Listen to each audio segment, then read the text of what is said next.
Hihilahin ka nila ng pababa hanggang mahulog ka sa kanilang dura. Umahon ka papalayo sa di nila abot.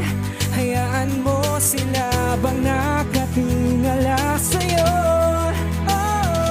Ibaling ang iyong tingin sa kailangan mong lingunin at simulang tapusin ang mga nasimulang gawin. Sa bawat pawis dugo, pangarap mo'y abutin. Kung kaya lahat ng tawag ay kailangan sagutin. At nang dumating ang oras ay sinubukan mong lumaban. At kahit na di pala rin kailangan maging matapang sa larangan ng gawa. Mas maraming salita ngayon ititimbang nila ang laway mo sa iyong gawa. Sa larangan na kaya mo lang itulungan ng mga gustong marinig. Ang mga tinig na gustong matutong umawit sa buhay na di madaig. Marami ka lang daw alam, sabi ng mga bibig na halang. Lalamutakin ang binuo mo na pangalan at sasabihin ang gadya ka na lang. Pilit kong nilolo ng mga salita na mula sa mga galamay na hindi na tumigil at akin ka hanggang sa pumanday ka. Sa puti ka na'y handa kang tapakan, umahon ka, ba't di mo subukan na alisin na mga nakasipit sa paanan bagong sila matapakan.